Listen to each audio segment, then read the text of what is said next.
Hello everyone, welcome back to my channel. In last class we have discussed malonyl coenzyme acts as precursor for fatty acid synthesis. Means malonyl coenzyme A participate करता है किस चीज में? Fatty acid की synthesis में। अब सवाल यह है कि ये मैलोनाइल कोएंजाइम ए बनता कैसे है। मैलोनाइल कोएंजाइम ए बनता है एसिटाइल कोएंजाइम ए प्लस बाइकार्बोनेट से। किससे बनता है? Acetyl coenzyme A and bicarbonate मिलता है तो क्या बनाता है? मैलोनाइल कोएंजाइम ए। अब ये बाइकार्बोनेट से क्या आता है? बाइकार्बोनेट की अगर बात करें तो इससे CO2 मॉलिक्यूल आते हैं। सो ये CO2 मॉलिक्यूल जाके एसिटाइल कोएंजाइम ए से अटैच होता है, then it forms malonyl coenzyme A. And ये malonyl coenzyme A fatty acid synthesis में पार्टिसिपेट करता है। किस में पार्टिसिपेट करता है? फैटी एसिड सिंथेसिस में पार्टिसिपेट करता है। और इस रिएक्शन को जो एंजाइम कैटलाइज करता है दैट इज ACC। ACC क्या होता है? ACC stands for acetyl coenzyme A carboxylase. क्या होता है? एसिटाइल कोएंजाइम ए कार्बोक्सिलेज। एसिटाइल कोएंजाइम ए कार्बोक्सिलेज को क्या बोलते हैं? ACC। दूसरी खास बात है इस रिएक्शन की कि ये रिएक्शन इरिवर्सिबल रिएक्शन होता है। सो अल्टीमेटली जो फैटी एसिड सिंथेसिस होती है वो किससे होती है? मैलोनाइल कोएंजाइम ए से, एसिटाइल कोएंजाइम ए से नहीं होती है। Fatty acid synthesis malonyl coenzyme A से होती है। बट सवाल ये है कि वो कौन कौन से इवेंट्स होते हैं during fatty acid synthesis. So in this lecture we will discuss about sequence of events during fatty acid synthesis. But before starting the lecture, this is about me. I am Dr. Manisha Sinha, PhD from Jawaharlal Nehru University in New Delhi in plant microbe interaction. I have qualified CSIR, UGC, NET, JRF. Apart from that, I have qualified various national level entrance exam at BSc, MSc and PhD level. I have 8+ year research experience in biological sciences, 4+ year teaching experience and published couple of international research paper. Apart from that, I have attended various national and international conference. Now let's start the lecture. और आज के lecture में हम पढ़ने वाले हैं various sequence of events during synthesis of fatty acids. But sequence of events पढ़ने से पहले ये जानते हैं कि फैटी एसिड सिंथेसिस के लिए कौन सा एंजाइम रिस्पॉन्सिबल होता है। मीन्स फैटी एसिड सिंथेसिस को कैटलाइज करने के लिए जो एंजाइम होता है उस एंजाइम का नाम क्या है। सो फैटी एसिड सिंथेसिस रिएक्शन को जो कैटलाइज करता है enzyme that is fatty acid synthase. वो क्या है? Fatty acid synthase. और फैटी एसिड सिंथेज को हम FAS से भी रिप्रेजेंट करते हैं। Fatty acid FAS represents fatty acid synthase. Important point यहाँ पे ये है कि ये जो फैटी एसिड सिंथेज होता है इसके दो वेरिएंट हैं। कौन कौन? पहला FAS 1 and second FAS 2। Fatty acid synthase 1 and fatty acid synthase 2। Fatty acid synthase 1 and fatty acid synthase 2 में डिफरेंस क्या है? क्या है फैटी? सवाल ये है कि अब ये fatty acid synthase and fatty acid synthase 2 में डिफरेंस क्या है? फैटी एसिड सिंथेज की अगर बात करें तो it is single multi functional polypeptide chain. ये क्या होता है? ये single multi functional polypeptide chain होता है। FAS 1 क्या होता है? FAS 1 is single multi functional polypeptide chain. अब सवाल ये है कि ये मल्टी फंक्शनल का मतलब क्या हुआ? मल्टी फंक्शनल का मतलब होता है multiple domains. Single polypeptide chain में मल्टीपल डोमेन्स प्रेजेंट होते हैं and each domain function as separate enzyme but linked enzymes.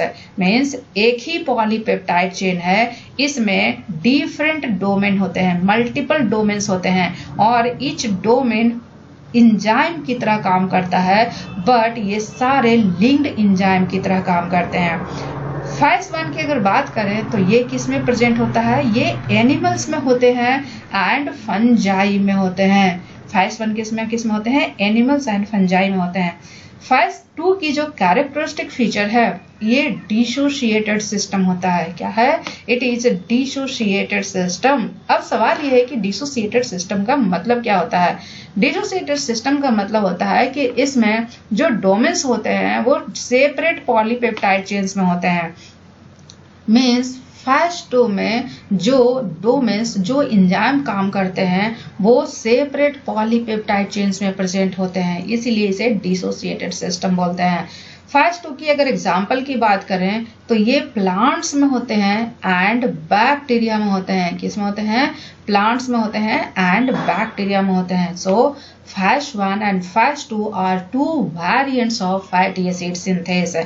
हमें जो पढ़ना है वो पढ़ना है मैमेलियन फैटी एसिड सिंथेस के बारे में। किसके बारे में पढ़ना है?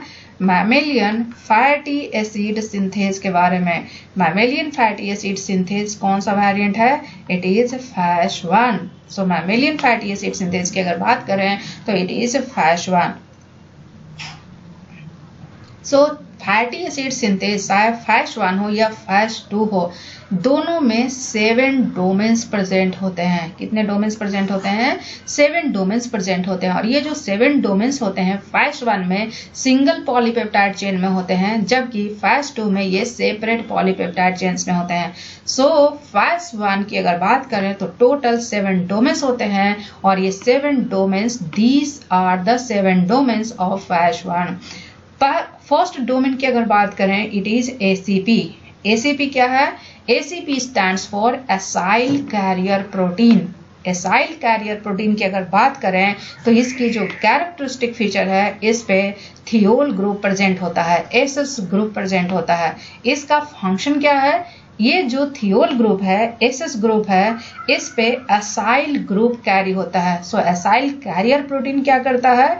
It carries acyl groups in thioester linkage. So acyl carrier protein का काम क्या है? ये एसाइल ग्रुप को कैरी करता है। Next enzyme is acetyl coenzyme A, ACP transacetylase, जिसे एटी भी रिप्रेजेंट कर, जिसे एटी से रिप्रेजेंट करते हैं। AT stands for acetyl coenzyme A, ACP transacetylase. इसका काम क्या है? ये क्या करता है? एसिटाइल कोएंजाइम ए से एसिटाइल ग्रुप को केएस के सिस रेजिड्यू का जो एसएस ग्रुप है उस पे ट्रांसफर करता है। Now coming to the third, that is KS. KS stands for beta keto acyl ACP synthase. Beta keto acyl ACP synthase क्या करता है? कंडेंसेशन का काम करता है। ये एसिटाइल एंड मैलोनाइल ग्रुप को कंडेंस करता है। क्या करता है? एसिटाइल एंड मैलोनाइल ग्रुप को कंडेंस करता है। Now the next enzyme is MT. MT stands for malonyl coenzyme A, ACP transferase. ये क्या करता है? मैलोनाइल कोएंजाइम ए से मैलोनाइल ग्रुप को एसीपी के एसएस ग्रुप पे ट्रांसफर करता है। क्या करता है? मैलोनाइल कोएंजाइम ए से मैलोनाइल ग्रुप को किस पे ट्रांसफर करता है? एसीपी के एसएस ग्रुप पे ट्रांसफर करता है। The next enzyme is KR. KR stands for beta keto acyl ACP reductase. इसका नाम से पता चलता है इट परफॉर्म्स रिडक्शन, क्योंकि ये रिडक्टेज है। और किस चीज का रिडक्शन करेगा? ये रिडक्शन करेगा कार्बोनाइल कार्बन का। किसको? कार्बोनाइल कार्बन का रिडक्शन करता है। Now the next enzyme is HD. HD stands for beta hydroxy acyl ACP dehydratase. Beta hydroxy acyl ACP dehydratase की अगर बात करें तो इसके नाम से ही पता चल रहा है ये कौन सा रिएक्शन परफॉर्म करता है? ये रिएक्शन करता है डिहाइड्रेशन। डिहाइड्रेशन मतलब removal of water molecule. The next enzyme is ER. ER stands for enzyme ACP reductase. और इस एंजाइम के नाम से ही पता चल रहा है कि ये रिडक्शन में इन्वॉल्व होता है। और ये किस चीज का रिडक्शन करता है? ये डबल बॉन्ड का रिडक्शन करता है। और डबल बॉन्ड का जब रिडक्शन होता है तो क्या बनता है? Saturated fatty acyl ACP। क्या बनता है? सैचुरेटेड फैटी एसाइल ACP का फॉर्मेशन करता है। सो इनॉइल ACP reductase is responsible for formation of saturated fatty acyl ACP। अब इम्पॉर्टेंट पॉइंट यहाँ पे ये है कि मैमिलियन FASH1 जो होता है, मैमिलियन फैटी एसिड सिंथेज जो होता है, उसमें सारे इंजाइम्स जो होते हैं वो किस में प्रेजेंट होते हैं? वो प्रेजेंट होते हैं सिंगल पॉलीपेप्टाइड चेन में। और क्योंकि सिंगल पॉलीपेप्टाइड चेन में सारे इंजाइम्स प्रेजेंट होते हैं, इसीलिए फैटी एसिड सिंथेसिस के दौरान जो इंटरमीडिएट्स बनते हैं, क्या बनते हैं? जो इंटरमीडिएट्स बनते हैं, ये इंटरमीडिएट्स रिमेन कोवैलेंटली अटैच होते हैं जब तक कि फैटी एसिड की सिंथेसिस कंप्लीट ना हो जाए। और वो जो इंटरमीडिएट अटैच होते हैं one of the 2SH group से अटैच होते हैं, जो कि फैटी एसिड सिंथेस कॉम्प्लेक्स में प्रेजेंट होता है। और वो 2 SH ग्रुप कौन है? First one is the SH group of ACP और दूसरा SH group of cys residue of KS। So इन दोनों में से किसी एक पे इंटरमीडिएट्स हमेशा अटैच रहेगा ड्यूरिंग फैटी एसिड सिंथेसिस, जब तक कि फैटी एसिड सिंथेसिस कंप्लीट ना हो जाए। दूसरी खास बात, ये जो बॉन्ड बनता है, ये बॉन्ड को क्या बोलते हैं? इस बॉन्ड को बोलते हैं थियोस्टर लिंकेज। अब ये जो थियोस्टर लिंकेज है, इनकी जब हाइड्रोलिसिस होती है तो इट इज हाईली एक्सर्गोनिक। क्या होता है? It is highly exergonic. Highly exergonic का मतलब क्या हुआ? It releases energy. इसमें जब इस बॉन्ड की हाइड्रोलिसिस होती है तो काफी एनर्जी रिलीज होती है और ये एनर्जी यूज होता है कंडेंसेशन रिएक्शन में। किस चीज में होता है? कंडेंसेशन रिएक्शन में। And these are the different variants of fatty acid synthesis. Vertebrates की अगर बात करें तो सातों एक्टिविटीज एक ही पॉलीपेप्टाइड चेन में होता है, लेकिन अगर ईस्ट की बात करें तो सातों एक्टिविटीज 2 पॉलीपेप्टाइड चेन्स में प्रेजेंट होते हैं, जबकि बैक्टीरिया एंड प्लांट्स की अगर बात करें तो ये सातों एक्टिविटीज 7 डिफरेंट पॉलीपेप्टाइड चेन्स में प्रेजेंट होते हैं, 3 3 6 1 7। सो बैक्टीरिया एंड प्लांट्स में सातों एक्टिविटीज अलग अलग पॉलीपेप्टाइड चेन्स में प्रेजेंट होते हैं, जबकि ईस्ट की अगर बात करें तो ये सातों एक्टिविटीज 2 अलग पॉलीपेप्टाइड चेन्स में प्रेजेंट होते हैं। वर्टिब्रेट्स की अगर बात करें तो ये सातों एक्टिविटीज एक ही पॉलीपेप्टाइड चेन्स में प्रेजेंट होते हैं। Now coming to acyl carrier protein. Acyl carrier protein की खास बात यह है कि ये एक ऐसा शटल है जो कि सारे सिस्टम को एक साथ होल्ड करके रखता है। एसाइल कैरियर प्रोटीन क्या है? It is a shuttle that holds the system together. ये एक ऐसा शटल है जो सारे सिस्टम को एक साथ होल्ड करके रखता है। अब इम्पॉर्टेंट पॉइंट यह है कि जो एसाइल कैरियर प्रोटीन है प्रोकैरियोट्स में भी होते हैं एंड यूकैरियोट्स में भी होते हैं। एंड प्रोकैरियोट्स की अगर बेस्ट एग्जांपल की बात करें तो इट इज इकोलाई। यूकैरियोट्स की बेस्ट एग्जांपल की अगर बात करें तो एनिमल्स एंड प्लांट्स होते हैं, फंजाई भी होते हैं। इकोलाई की अगर बात करें it is a small protein.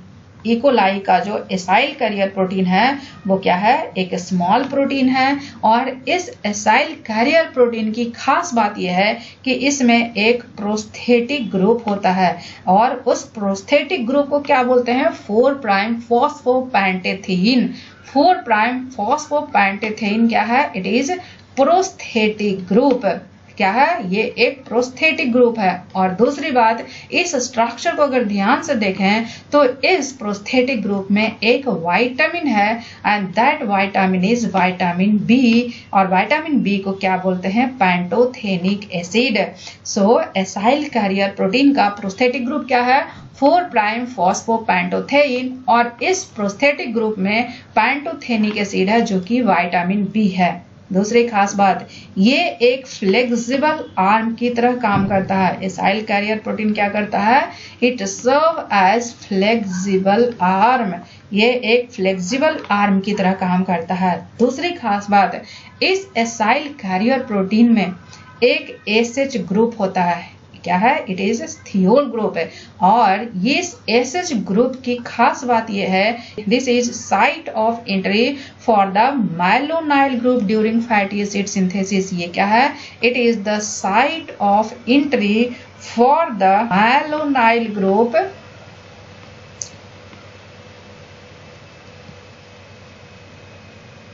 During fatty acid synthesis.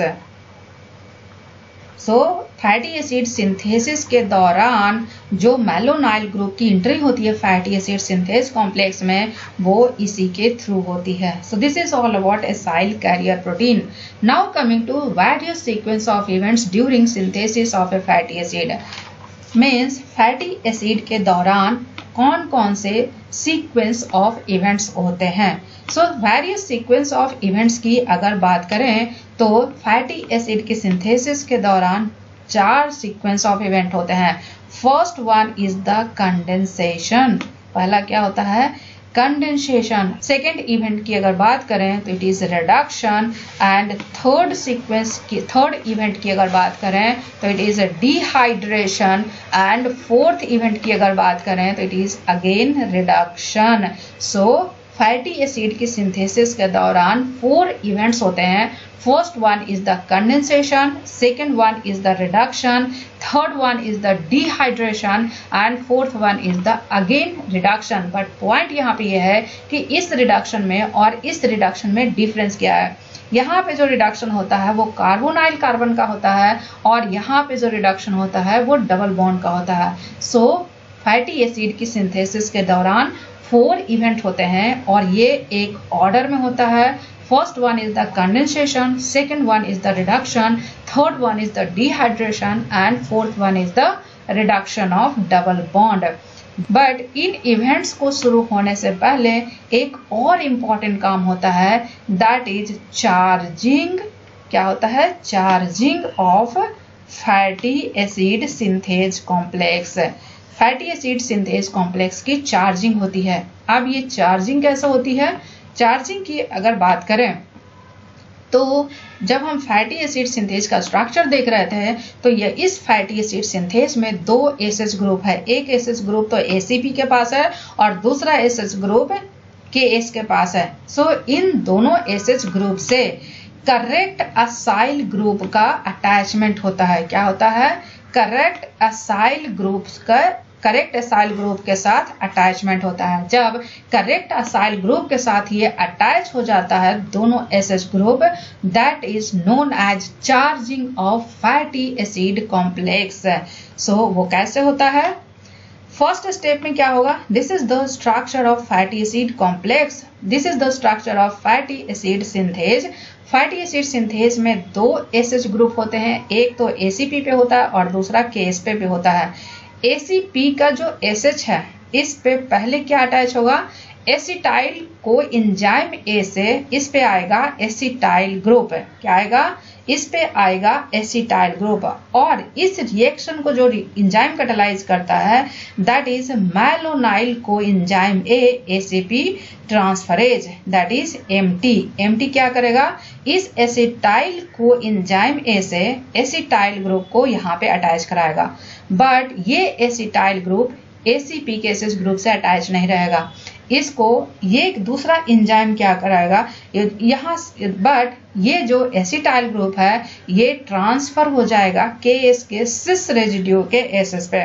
और इस रिएक्शन को जो एंजाइम कैटालाइज करता है that is KS. KS stands for beta keto acyl ACP synthase. So इस ग्रुप पे केएस का जो सिस रेजिड्यू का एसएस है उस पे क्या अटैच हो जाएगा? Acetyl. Means acetyl group directly attach नहीं होता है केएस से, पहले उसको एसीपी के एसएस ग्रुप से पास होना पड़ता है। नेक्स्ट एसीपी का जो एसएस ग्रुप है इस पे अटैच होगा क्या? malonyl group. So this is the charging of fatty acid synthase complex. दूसरी खास बात, जब एसिटाइल ग्रुप अटैच होता है तो एक कोएंजाइम ए रिलीज होता है, जब मैलोनाइल ग्रुप अटैच होता है तो एक और कोएंजाइम ए रिलीज होता है. सो वन साइकिल में 2 कोएंजाइम ए रिलीज होता है. अब इस केस के एसएच ग्रुप से क्या अटैच हो गया? एसिटाइल. जबकि एसीपी के एसएच ग्रुप से क्या अटैच हो गया? मैलोनाइल.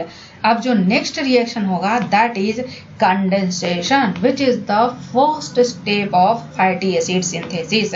सो अब जब ये कंडेंस होगा means acetyl group malonyl group के साथ कंडेंस होता है और ये क्या बनाता है? Aceto acetyl ACP. Aceto acetyl ACP, इसको क्या बोलते हैं? Aceto acetyl ACP. अब जब एसीटो एसिटाइल एसीपी बनता है थ्रू कंडेंसेशन तो एक कार्बन डाइऑक्साइड मॉलिक्यूल रिलीज होता है.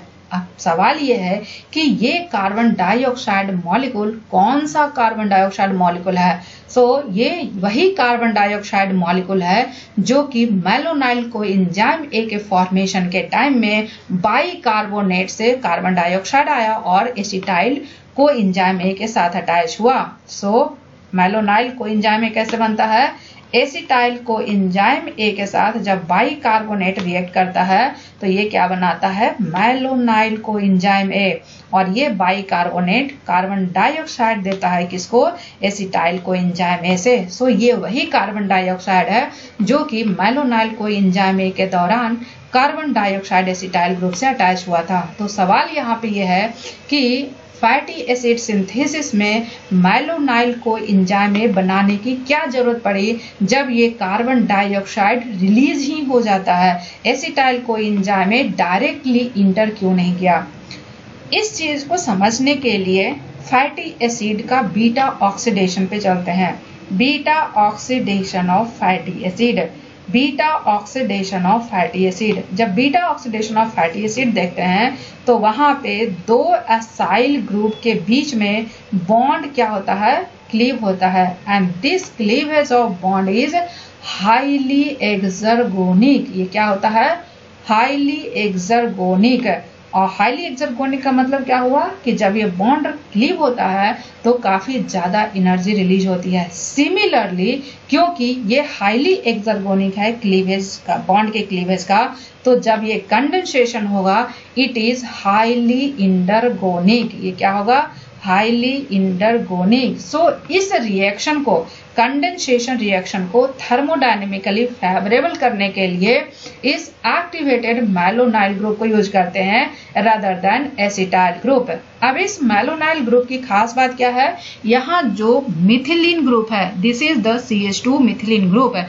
मैलोनाइल ग्रुप में क्या होता है? ये जो मिथिलीन ग्रुप है ये carbonyl carbon and carboxyl carbon के बीच में सैंडविच्ड है और इस वजह से ये गुड न्यूक्लियोफाइल की तरह काम करता है. क्या करता है? It acts as good nucleophile.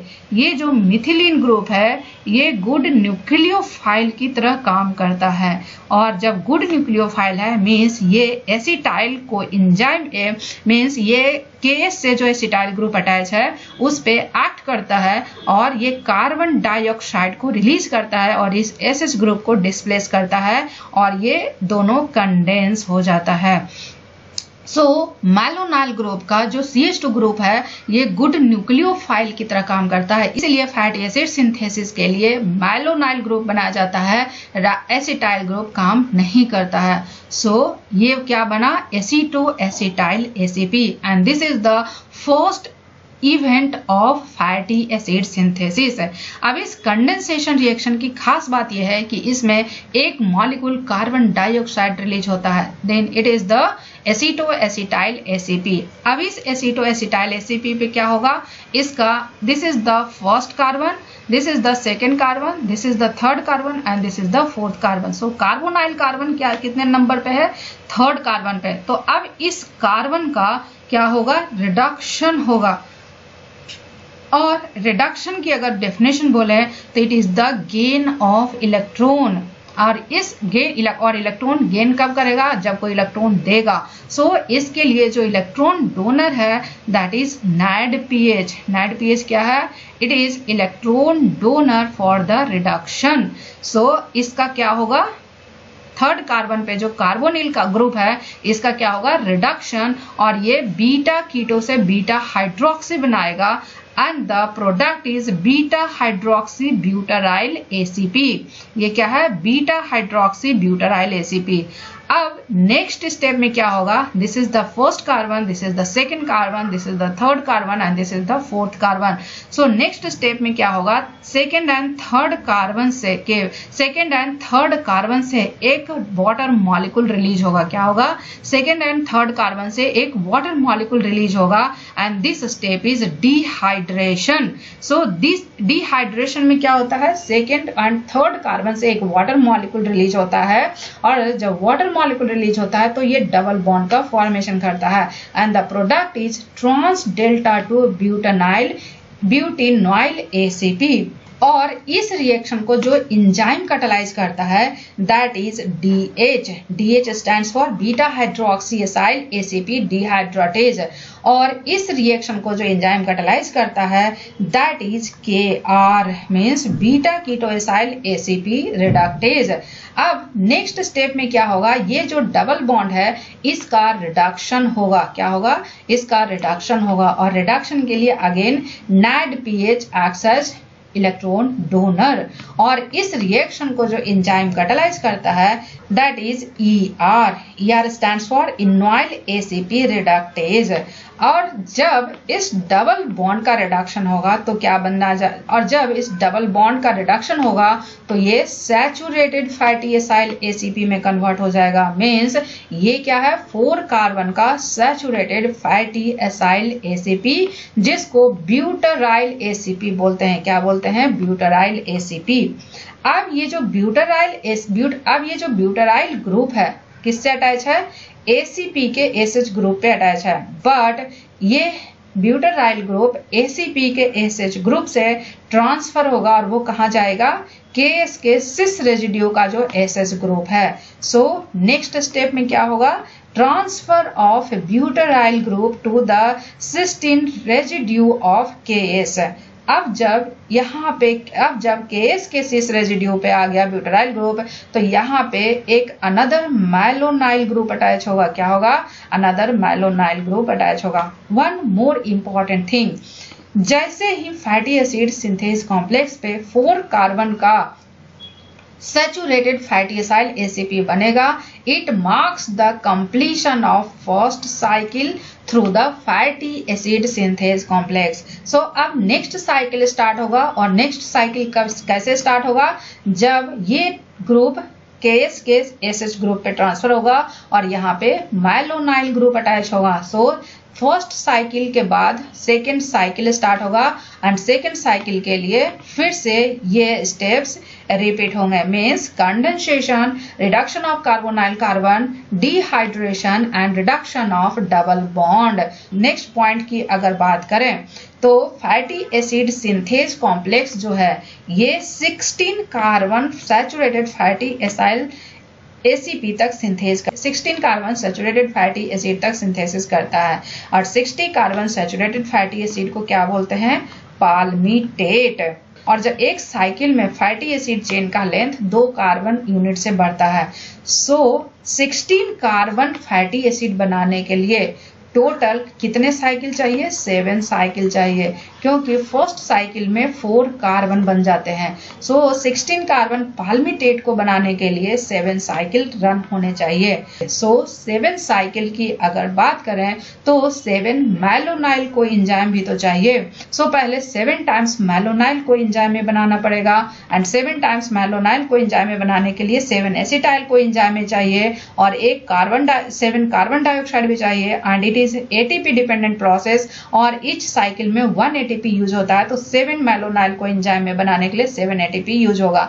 So 7 acetyl co enzyme में 7 मैलोनाइल को एंजाइम में बनाएगा, और साथ में 7 ADP एंड 7 इनऑर्गेनिक फॉस्फेट। अब ये जो मैलोनाइल को एंजाइम है वो इंटर करेगा किसमें, सीक्वेंशियल इवेंट में, जो कि 4 रिएक्शन सीक्वेंसेस का साइकिल होता है, condensation, reduction, dehydration and again reduction. But उसके लिए एक एसिटाइल कोएंजाइम ए भी चाहिए।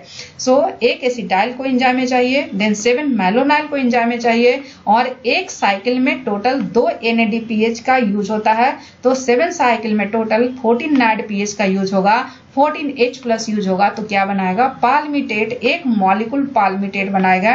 7 कार्बन डाइऑक्साइड रिलीज होगा, क्योंकि एक साइकिल में एक कार्बन डाइऑक्साइड मॉलिक्यूल रिलीज होता है। अब ये 8 कोएंजाइम में कहां से आएगा? 7 कोएंजाइम में तो मैलोनाइल कोएंजाइम में से आएगा, एंड एक कोएंजाइम में एसिटाइल कोएंजाइम में से आएगा।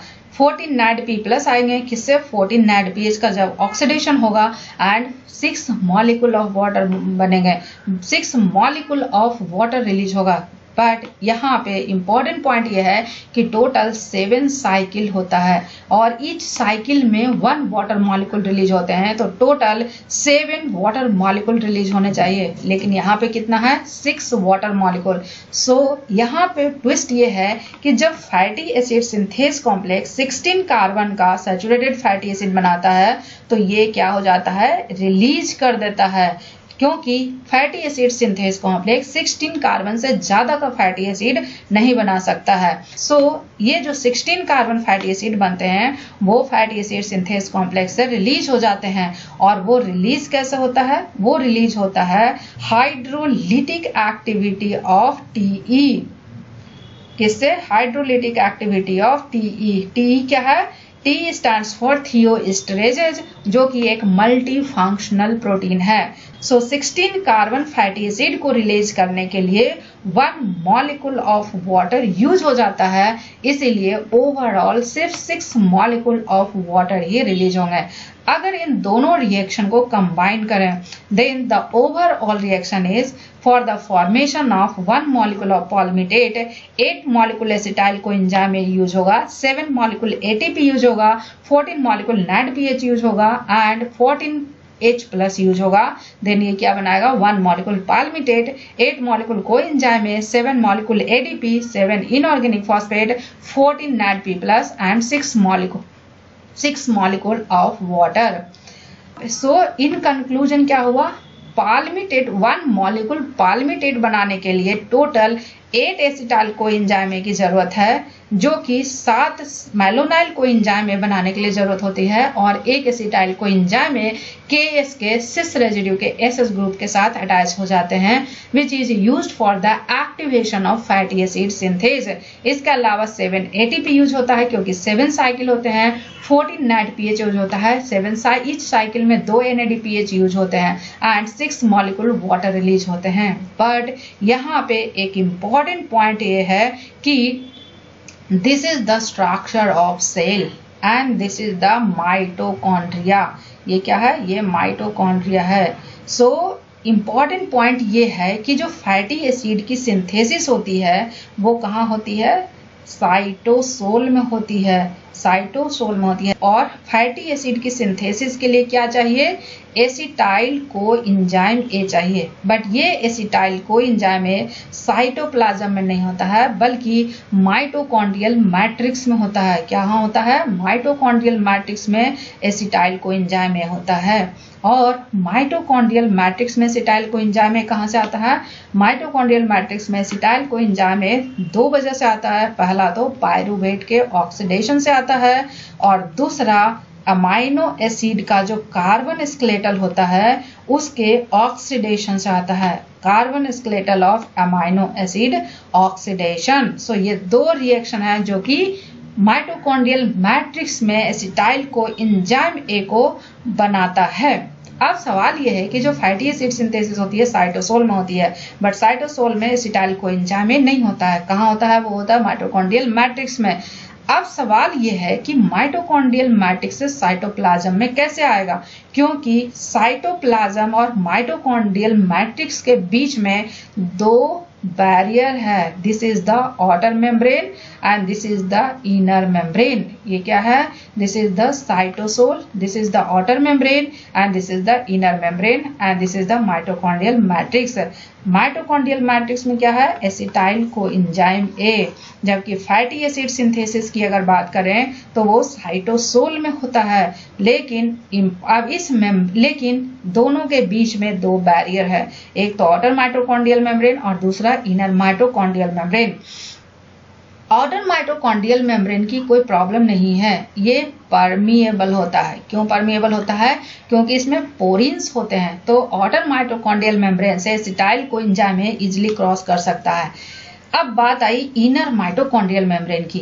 इनर माइटोकॉन्ड्रियल मेम्ब्रेन की अगर बात करें तो इनर माइटोकॉन्ड्रियल मेम्ब्रेन में कार्डियोलिपिन्स होते हैं। क्या होते हैं? कार्डियोलिपिन्स होते हैं। अब ये जो कार्डियोलिपिन की वजह से ये मेम्ब्रेन क्या होता है? इम्परमिएबल होता है, बट इसके थ्रू ट्रांसपोर्ट कर सकता है अगर ट्रांसपोर्टर होगा तो। लेकिन एसिटाइल कोएंजाइम ए का कोई ट्रांसपोर्टर नहीं होता है इनर माइटोकॉन्ड्रियल मेम्ब्रेन में। तो सवाल ये है कि अब ये माइटोकॉन्ड्रियल मैट्रिक्स से साइटोसोल में कैसे जाएगा? इसके लिए एक शटल सिस्टम बनाया गया है। क्या बनाया गया है? इसके लिए एक शटल सिस्टम बनाया गया है। शटल सिस्टम कौन सा है? This is the shuttle system for the transfer of acetyl group from mitochondrial matrix to cytosol. This is the inner membrane and this is the outer membrane. And this side is the matrix, this side is the cytosol. So acetyl coenzyme ए कहाँ होता है? Acetyl coenzyme ए होता है कहाँ पे? Mitochondrial matrix में। और acetyl coenzyme में माइटोकॉन्ड्रियल मैट्रिक्स में कैसे आएगा? पायरूवेट के ऑक्सीडेशन से आएगा या फिर अमाइनो एसिड के ऑक्सीडेशन से आएगा। अब ये एसिटाइल कोएंजाइम ए का कोई भी ट्रांसपोर्टर नहीं होता है इनर मेम्ब्रेन पे। तो ये क्या करता है? किसी कंपाउंड से रिएक्ट करके ये दूसरा कंपाउंड बनाता है, और वो क्या है?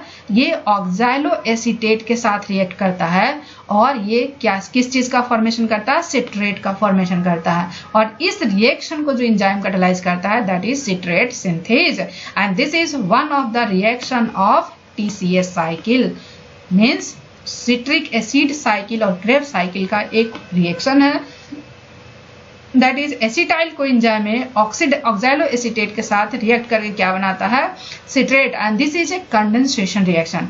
अब इंपॉर्टेंट पॉइंट यह है कि इनर मेम्ब्रेन जो होता है माइटोकॉन्ड्रिया का, उस पे एक ट्रांसपोर्टर होता है और उस ट्रांसपोर्टर को बोलते हैं सिट्रेट ट्रांसपोर्टर।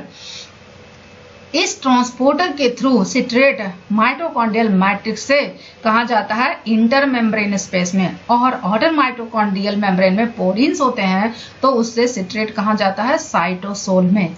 अब जैसे ही ये सिट्रेट साइटोसोल में जाएगा, इस सिट्रेट की लाइसिस होती है and the enzyme is citrate lies. और जब सिट्रेट की लाइसिस होती है तो ये दो प्रोडक्ट बनाता है, पहला तो एसिटाइल कोएंजाइम है और दूसरा oxalo acetate, and this reaction is ATP dependent reaction. इसमें एक एटीपी का यूज होता है जब एक मॉलिक्यूल सिट्रेट ब्रेक करता है, क्लीव करता है, तो एक मॉलिक्यूल एटीपी का यूज होता है, और ये क्या बनाता है? Acetyl coenzyme and oxalo acetate. Acetyl coenzyme ये तो फैटी एसिड सिंथेसिस में इन्वॉल्व हो जाता है, बट सवाल ये है कि इस ऑक्सैलो एसीटेट का क्या होगा? ये ऑक्सैलो एसीटेट वापस माइटोकॉन्ड्रियल मैट्रिक्स में नहीं जा सकता है क्योंकि इसके लिए कोई ट्रांसपोर्टर नहीं होते हैं। तो इस ऑक्सैलो एसीटेट का क्या होता है?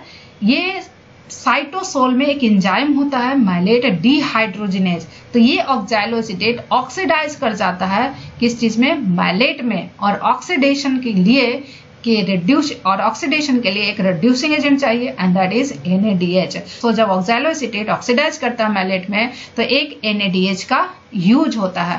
अब इस मैलेट का दो पाथवे है। पहला, ये मैलेट माइटोकॉन्ड्रिया के इनर मेम्ब्रेन पे मैलेट अल्फा कीटोग्लूटरेट ट्रांसपोर्टर होते हैं, उसके थ्रू कहाँ आ जाएगा? माइटोकॉन्ड्रियल मैट्रिक्स में, और ये मैलेट ऑक्सैलो एसीटेट में कन्वर्ट हो जाएगा with the help of enzyme malate dehydrogenase. अब ये ऑक्सैलो एसीटेट फिर से एसिटाइल कोएंजाइम के साथ रिएक्ट करके कंडेंस करके सिट्रेट बनाएगा। But most of the malate जो होते हैं वो इस पाथ से नहीं जाते हैं। क्या जाते हैं? दूसरे पाथ को फॉलो करते हैं। वो पाथवे क्या है? मैलेट पायरूवेट में कन्वर्ट हो जाता है एंड इस रिएक्शन को जो एंजाइम कैटलाइज करता है दैट इज मैलिक एंजाइम। और यहाँ पे एक NADPH का फॉर्मेशन होता है एंड साथ में कार्बन डाइऑक्साइड निकलता है। सो जब मैलेट पायरूवेट में कन्वर्ट होता है बाय मैलिक एंजाइम तो एक NADPH का फॉर्मेशन होता है और ये पायरूवेट माइटोकॉन्ड्रिया में पायरूवेट ट्रांसपोर्टर होते हैं। तो ये पायरूवेट इंटर करेगा कहाँ? माइटोकॉन्ड्रियल मैट्रिक्स में। अब ये पायरूवेट ऑक्सैलो एसीटेट में कन्वर्ट होगा by the action of pyruvate decarboxylase और इस रिएक्शन में ATP एक यूज होता है और एक कार्बन डाइऑक्साइड यूज होता है। सो इस पाथवे को अगर कंसीडर करें तो एसिटाइल को एंजाइम ए को माइटोकॉन्ड्रियल मैट्रिक्स से साइटोसोल में ले जाने के लिए टोटल 2 ATP को इन्वेस्ट करना पड़ेगा। और एक ATP कहाँ यूज हुआ था? एक ATP यूज हुआ था मैलोनाइल को एंजाइम ए के फॉर्मेशन में। Acetyl co enzyme A bicarbonate के साथ रिएक्ट किया था तो मैलोनाइल को एंजाइम ए बनाया था और उस रिएक्शन में एक ATP यूज हुआ था। सो 2 कार्बन फैटी एसिड सिंथेसिस के लिए टोटल 3 ATP खर्च होता है। कितने ATP खर्च होते हैं? टोटल 3 ATP खर्च होते हैं। सो नेक्स्ट पॉइंट की अगर बात करें तो फैटी एसिड सिंथेसिस के लिए क्या चाहिए? NADPH। अब सवाल यह है कि ये NADPH आता कहाँ से है? सो 50% NADPH इस रिएक्शन से आता है एंड 50% NADPH आता है पेंटोज फॉस्फेट पाथवे से। So this is all about sequence of events during fatty acid synthesis, and in my next class I'll discuss about regulation of fatty acid biosynthesis. So stay tuned for the next lecture, and if you find this video informative, please do like, share and subscribe.